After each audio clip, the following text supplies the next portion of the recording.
Hello students, welcome to Edify classes, Grasp, Get, Grow. My name is Madhur and I'll be teaching you maths. Okay, तो आज मैं आपके सामने आया हूँ क्योंकि मुझे आपको रिड्यूस सिलेबस के बारे में बताना है. ठीक है, मैं आपको सीबीएसई और आईसीएसई दोनों का रिड्यूस सिलेबस बताऊँगा. सिलेबस रिड्यूस क्यों है ये आप लोग बहुत अच्छी तरह से जानते हैं. आपको पता है कि पैंडमिक के चलते स्कूल्स तो बंद रहे. ठीक है, आपकी जो भी क्लासेस हुई वो ऑनलाइन हुई हैं और कई बच्चों के पास रिसोर्सेज थे पढ़ाई करने के, अच्छी कनेक्टिविटी थी, अच्छे स्मार्टफोन्स थे, तो वो लोग आराम से क्लासेस को अटेंड कर पाए. वेरएज़ कुछ ऐसे हमारे रूरल एरियाज़ हैं जहाँ पर स्टूडेंट्स के पास ये सब फैसिलिटीज़ नहीं हो पाती हैं. ठीक है ना, वहाँ पे अच्छी कनेक्टिविटी होती है, तो इसके चलते काफ़ी बच्चों को प्रॉब्लम फेस करनी पड़ रही है. ठीक है ना, तो इसलिए गवर्नमेंट ने डिसाइड किया है कि सिलेबस को रिड्यूस कर दिया जाए, क्योंकि जब भी स्कूल खुलेंगे तब से आपकी पढ़ाई जब स्टार्ट होगी तो टीचर के पास इतना टाइम होगा नहीं कि वो आपको पूरा सिलेबस करा पाए, इसीलिए सिलेबस को रिड्यूस किया गया है. ठीक है, CBSE has reduce its 50% of the syllabus, almost 50% तक रिड्यूस कर दिया है, whereas ICSE has reduce up to 35 to 40% of the syllabus. ठीक है, तो चलिए आते हैं, हम डिस्कशन करते हैं. ठीक है, सबसे पहले मैं स्टार्ट करूँगा CBSE से. ओके, तो CBSE में हमारे पास जो क्या क्या वेटेज होती है मार्क्स की, कितने कितने आपको किस यूनिट से कितने मार्क्स का आता है, ठीक है, वो मैं आपको बताता हूँ. तो हमारे पास ये यूनिट्स हैं, है ना, first, second, third, fourth. First unit हमारी नंबर सिस्टम की है, तो नंबर सिस्टम हमारे पास 6 मार्क्स का है. ठीक है, और टेंटेटिव वेटेज का मतलब ये है कि इतने मार्क्स का अराउंड दिख जाता है हमको पेपर में. ठीक है, तो नंबर सिस्टम से 6 मार्क्स का तो हमें दिख ही जाता है. ठीक है, अलजेब्रा 20 मार्क्स का आता है, आपको पता ही है, और इसमें ये polynomial 3 marks, pair of linear equation on 2 variables 2 marks, quadratic equation 8 marks and arithmetic progression AP, है ना, आपको 7 मार्क्स का मिल जाता है. ओके, अब आते हैं कोऑर्डिनेट ज्योमेट्री. कोऑर्डिनेट ज्योमेट्री में आपको पता है 6 मार्क्स तक का हमको क्वेश्चन पेपर में क्वेश्चंस देखने को मिल जाता है. ऐसे करके सबका हमारे पास है. तो टोटल जो हमारे पास होता है, टोटल हमारे पास 80 मार्क्स का होता है. ठीक है, और इंटरनल असेसमेंट जो आपका होता है उसमें 20 मार्क्स तक का आपको होता है, जो आपको स्कूल से ही मिलेगा. आपके प्रोजेक्ट जो आप बनाओगे, प्रोजेक्ट सबमिट करोगे उसमें से, या फिर आपकी जो ओवरऑल ईयरली परफॉर्मेंस रही है, वो तो इस बार टीचर देख नहीं पाएंगे ओवरऑल परफॉर्मेंस कैसी रही है आपके घर पे. ठीक है, लेकिन हाँ, आपका प्रोजेक्ट जो सबमिट होगा उसका 20 मार्क्स का इंटरनल असेसमेंट होता है. ठीक है, अब बात करते हैं जो टॉपिक्स हमारे रिड्यूस हुए हैं. ठीक है, तो नंबर सिस्टम जैसे कि मैंने बताया था, वेटेज मार्क्स की 6 मार्क्स की थी, और उसमें चैप्टर कौन सा आता है, रियल नंबर्स आता है.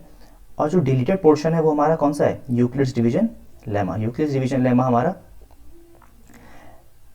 चैप्टर है. ठीक है, अब ये जो है, ये टॉपिक जो है ये रिमूव हो गया है. ठीक है, ये आपका नहीं आ रहा है ना, ये डिलीट हो गया है. यूक्लिड्स डिवीजन लेमा क्या था आपको अच्छे से पता होगा, नहीं पता होगा तो जब मैं आपको मैथ्स पढ़ाऊंगा तो मैं आपको बता दूंगा कि ये कौन सा पार्ट है जो रिमूव हुआ है. ठीक है, एल्जेब्रा में 4 चैप्टर्स हैं, आपको पता है ना, polynomials, linear equation, quadratic equation and AP, right. और इसमें से हमारा क्या क्या सिलेबस हटा है, क्या क्या टॉपिक्स हटे हैं. एक तो डिवीजन एल्गोरिदम हट गया है, डिवीजन एल्गोरिदम सिलेबस में नहीं है. क्रॉस मल्टीप्लिकेशन मेथड, बच्चों को ही थोड़ा प्रॉब्लम होता था क्रॉस मल्टीप्लिकेशन मेथड में. ठीक है, उनको लगता था कि फॉर्मूला कैसे याद करेंगे. इनफैक्ट उसमें फॉर्मूला होता भी नहीं है. This is a easy trick जिससे आप क्रॉस मल्टीप्लिकेशन मेथड को ईजिली कर सकते हो, but we don't have to discuss that, है ना, सिलेबस में तो है नहीं. कंप्लीटिंग द स्क्वायर तो पहले भी नहीं आता था. Completing the square method quadratic equation का टॉपिक है, ये पहले भी नहीं आता था और अब तो वैसे भी नहीं आएगा. ठीक है, तो ये भी हट चुका है. और AP में एप्लीकेशन बेस्ड क्वेश्चंस नहीं आएंगे. AP में जो डायरेक्ट क्वेश्चंस आपके, जहाँ पे जैसे A+n-1 DA आपको फर्स्ट टर्म दे देंगे, आपसे nth टर्म पूछ लेंगे, ये सब क्वेश्चंस आएंगे. लेकिन जैसे कुछ ऐसे क्वेश्चन होते थे कि एक स्टूडेंट, एक स्कूल में कंपटीशन हो रहा है, स्टूडेंट्स इतना रजिस्ट्रेशन फीस दे रहे हैं, जो क्लास का नंबर है उतना ही पैसे देने पड़ेंगे, वगैरह वगैरह. ऐसे एप्लीकेशन बेस्ड क्वेश्चंस आपके नहीं आएंगे इस बार. ठीक है, डायरेक्ट क्वेश्चंस आएंगे. तो आपको AP का बस ये है कि आपका कॉन्सेप्ट चेक किया जा रहा है AP में. ओके, कोऑर्डिनेट ज्योमेट्री में मार्क्स का वेटेज 6 मार्क्स है ना, और इसमें हमारा जो टॉपिक हटा है वो है area of triangles. Area of triangles नहीं आ रहा है. अब एरिया ऑफ ट्राइंगल का एक फॉर्मूला होता था इसमें. ठीक है, काफ़ी लंबा फॉर्मूला होता था, और लंबा मतलब इजी था, ऐसी बात नहीं है, टफ नहीं था, इजी फॉर्मूला था. और ये फॉर्मूला हम पढ़ेंगे. ठीक है, हम लोगों को इसे पढ़ना ही होगा. क्यों? क्योंकि एक टॉपिक आता है आपका कोलिनियर, जब हमको पॉइंट्स बताने होते हैं कि वेदर दीज 3 कोऑर्डिनेट्स या दीज 3 पॉइंट्स आर कोलिनियर और नॉट। अब कोलिनियर पॉइंट्स में क्या होता है कि आपको 3 पॉइंट्स चेक करने होते हैं एक लाइन पे, ठीक है, एक लाइन पे आपको 3 पॉइंट्स चेक करने होते हैं। वो कोलिनियर में कब होंगे? जब वो एक ही लाइन पे पढ़ रहे हो, ठीक है। तो उसमें हमको 3 पॉसिबिलिटीज़ को चेक करना पड़ता है। यहाँ पे ए बी सी हो जाएगा, तो मैं तीनों पॉसिबिलिटीज़ को चेक करूँगा, तो वो थोड़ा लेंदी प्रोसेस हो जाता है। उससे अच्छा हमारे पास मेथड है area of triangle. Area of triangle में हम तीनों कोऑर्डिनेट्स की वैल्यू रखते हैं, और अगर एरिया ऑफ ट्राइंगल 0 आ गया तो हमारे पॉइंट्स कोलिनियर है, 0 आया तो नहीं है, ठीक है। तो ये हम पढ़ेंगे, एरिया ऑफ ट्राइंगल हम पढ़ेंगे। ज्योमेट्री में 15 मार्क्स का आपका वेटेज है, और ट्राइंगल, सर्कल्स और कंस्ट्रक्शन 3 टॉपिक्स आपके बनते हैं, ठीक है। इसमें कंस्ट्रक्शन ऑफ ट्राइंगल हट गया, एक टॉपिक था जिसमें आप सिमिलर ट्राइंगल कंस्ट्रक्ट करते थे, एक ट्राइंगल से दूसरा ट्राइंगल बनाते थे, वो अब नहीं आ रहा है। कन्वर्स ऑफ पाइथागोरस थ्योरम हट गया, ठीक है, और properties related to area of triangles, ठीक है। ये एक प्रॉपर्टी, एक थ्योरम थी हमारे पास, जिसमें the ratio of area of 2 triangles is equal to the ratio of square of their corresponding sides, ऐसे करके एक थ्योरम थी, वो हट गई है, सिलेबस में नहीं आ रही है। ट्रिग्नोमेट्री में आपका introduction to trigonometry, height and distance है, उससे आपका रेशियो ऑफ कॉम्प्लीमेंट्री एंगल्स हट गया है, ठीक है। कॉम्प्लीमेंट्री एंगल्स 90 डिग्री के होते हैं, आपको पता है, ठीक है। तो उसमें रेशियो ऑफ कॉम्प्लीमेंट्री एक टॉपिक है, वो आपका रिमूव हो गया। मेंसुरेशन में बच्चे बहुत खुश होंगे इस बार, क्योंकि पहले तक बच्चों को फ्रस्टम में थोड़ा इशू आता था, ठीक है। इसके फॉर्मूले भी थोड़ा बड़े हैं, मतलब as compare to other figures, other solids, frustum थोड़ा डिफरेंट टॉपिक था, तो ये अब हट गया है सिलेबस से। तो आपका जो है cone, cylinder, sphere and rest of it is coming, okay. Statistics probability में आपका स्टेप डेविएशन मेथड हट गया है। आपके पास 2 मेथड बचे हैं अब, एक तो डायरेक्ट मेथड और एक assumed mean method. Direct method और अज्यूम्ड मेथड आपके बचे हैं, तो I think that they are enough, ठीक है। इससे ये भी पता चलता है कि जो हमारी टेबल आएगी, अगर मीन कैलकुलेट करने को आता है, ज़्यादा डिफिकल्ट नहीं आएगा, ठीक है। और अगर थोड़ा बहुत डिफिकल्ट आ भी गया तो आप अज्यूम मीन मेथड से उसे ईजिली कर सकते हैं, ठीक है। और ओजाइव आपका पूरी तरह से हट गया है, ठीक है। ओजाइव किस लिए यूज़ होता था? इसमें 2 लेस देन का और मोर देन का ग्राफ बनता था, ठीक है, उससे हम मीडियन कैलकुलेट करते थे, तो ओजाइव हट गया, ठीक है। अब आते हैं, तो आईसीएसई सिलेबस स्टार्ट करने से पहले मैं आपको ये बोलना चाहूँगा कि हम जो हैं सारे टीचर्स बहुत मेहनत कर रहे हैं। आपने देखा कि पिछले वीडियो में दीपांजलि मैम और नीरज सर ने आपको अपने अपने सब्जेक्ट का रेड्यूस सिलेबस बताया होगा, और हम जल्दी ही क्लासेस स्टार्ट करने वाले हैं, ठीक है। तो हमको आपको सपोर्ट चाहिए, आप हमको सब्सक्राइब कीजिए हमारे चैनल को, हमारी वीडियोज़ को शेयर कीजिए, लाइक कीजिए, ऐसे में हमको मोटिवेशन मिलता रहेगा और हम लोग आपके सामने बहुत अच्छी अच्छी वीडियोज़ लेके आएंगे, ठीक है। चलिए अब चलते हैं आईसीएसई के सिलेबस की तरफ। अब आईसीएसई का देखो unit wise distribution of marks यहाँ पे दे रखा है, ठीक है। कमर्शियल मैथमेटिक्स, जिसमें जीएसटी बैंकिंग वगैरह आता है, 10 मार्क्स का आपका है, ठीक है। Algebra is of 48 marks, right, 48 marks का एल्जेब्रा है, तो एल्जेब्रा तो आपको बहुत अच्छे से तैयार करना पड़ेगा, ठीक है। You can not afford to miss marks in this, यहाँ पे आप मार्क्स कटना अफोर्ड नहीं कर सकते। Geometry is of 18 marks, mensuration 11 marks, trigonometry 7 marks, statistics 13 marks and probability 3 marks, ठीक है। एक क्वेश्चन प्रोबेबिलिटी का या 2 आ जाएंगे, है ना। अब बात करते हैं आईसीएसई। देखो आईसीएसई ने अपना सिलेबस बहुत ज़्यादा रिड्यूस किया है ना, बहुत खुश हैं सब, डांस कर रहे हैं, है ना, क्योंकि बहुत ही वास्ट सिलेबस था आईसीएसई का, बहुत सारे चैप्टर्स थे। अभी चैप्टर्स हटे हैं, loci, shares and dividends, construction and GPA, सारे के सारे चैप्टर्स हट चुके हैं, ये चैप्टर्स नहीं आ रहे हैं। इनको हटाने की वजह भी है क्योंकि जो जीपी है, जैसे जीपी आपका ज्योमेट्रिक प्रोग्रेशन, ये आप 11th क्लास में दोबारा पढ़ते हैं, ठीक है। 11th-12th में आप दोबारा इसको पढ़ते हैं। लोकाई, शेयर्स एंड डिविडेंड्स, ये शेयर्स एंड डिविडेंड्स इतना इंपॉर्टेंट टॉपिक है भी नहीं, है ना। लोकाई आप फिर से हायर क्लासेस में पढ़ोगे, तो जब आपने बाद में पढ़ने हैं तो इसलिए इसको रूल्ड आउट कर दिया गया है, ठीक है। तो बहुत ही खुश होंगे बच्चे इस टाइम पर, है ना। 4 चैप्टर्स हटा दिए गए हैं, है ना, आईसीएसई ने। दूसरा जो टॉपिक रिमूव हुआ है वो हुआ है सिमिलैरिटी ऑफ ट्राइंगल से, ठीक है। सिमिलैरिटी ऑफ ट्राइंगल्स में एक टॉपिक था साइज, ट्रांसफॉर्मेशन एंड मैप्स, जो कि कोई डिफिकल्ट टॉपिक नहीं है, ठीक है। मैं आपको सीधा सीधा बताऊं, कोई डिफिकल्ट टॉपिक नहीं है। अगर थोड़ा कॉमन सेंस आपके अंदर है तो आप इसको कर सकते हो, इजीली कर सकते हो, ठीक है। It's all about common sense. अगला आता है ratio and proportion. Ratio and proportion में डायरेक्ट एप्लीकेशन के क्वेश्चन हटा दिए गए हैं, ठीक है। डायरेक्ट एप्लीकेशन के क्वेश्चन जो हैं वो हटा दिए गए हैं।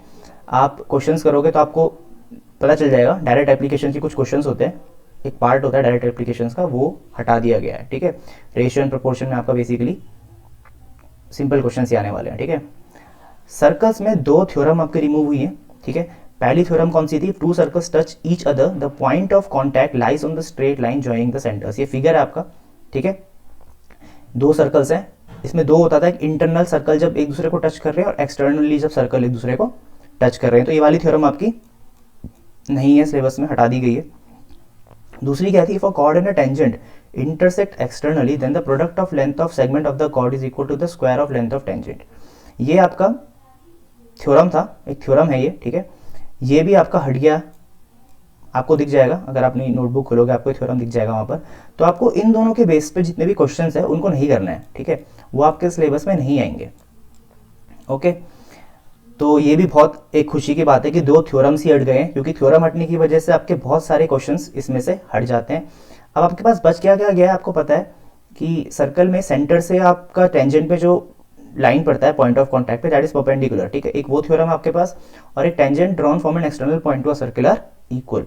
ये दो थ्योरम्स आपकी मेन थ्योरम्स हैं और इन पे ज्यादातर क्वेश्चन बनेंगे, ठीक है। हाइट्स एंड डिस्टेंसेस में दो राइट एंगल से ज्यादा नहीं आएगा, ठीक है। You will only get two right angles, two right angles से ऊपर क्वेश्चन नहीं बनेगा। तो ये एक बहुत ही रिलीफ वाला पार्ट है कि दो राइट एंगल्स से ज्यादा आपका नहीं आ रहा है, ठीक है। अब आगे चलते हैं, मेंसुरेशन की बात करते हैं। जैसे कि सीबीएसई में फ्रस्टम हट गया है, तो मेंसुरेशन में आईसीएससी ने भी फ्रस्टम ऑफ कोन को हटा दिया है, फ्रस्टम ऑफ कोन नहीं आ रहा है। तो ये एक बहुत ही खुशी की बात है। Similarly in volume and area of solid sphere part has been removed. Sphere पता ही होगा आपको, 4/3 पाई आर क्यूब है ना, वो हट गया है, स्फेयर नहीं आ रहा है, ठीक है। अब आते हैं कोऑर्डिनेट ज्योमेट्री। कोऑर्डिनेट ज्योमेट्री में एक कंडीशन है, एक थ्योरम ही समझ लो आप, condition for two lines to be parallel. दो लाइन पैरेलल होती हैं कोऑर्डिनेट्स में, और या फिर परपेंडिकुलर होती हैं। ये वाला पार्ट आपका इक्वेशन ऑफ लाइन करके पार्ट है, उसमें है, ठीक है। उसमें थ्योरम है condition for two lines to be parallel और परपेंडिकुलर। ये जो है आपका हट गया है, ठीक है। कोऑर्डिनेट ज्योमेट्री में मेन इस टाइम आपका सेक्शन फॉर्मूला, आपको पता होगा सेक्शन फॉर्मूला है, तो उस टॉपिक को आप बहुत अच्छे से करके जाएं, उसमें से आपका क्वेश्चन बनने के ज्यादातर चांसेस हैं, ठीक है। तो ये टॉपिक आपका हट गया। अब आते हैं सर्कल्स पे। सर्कल्स में क्या है?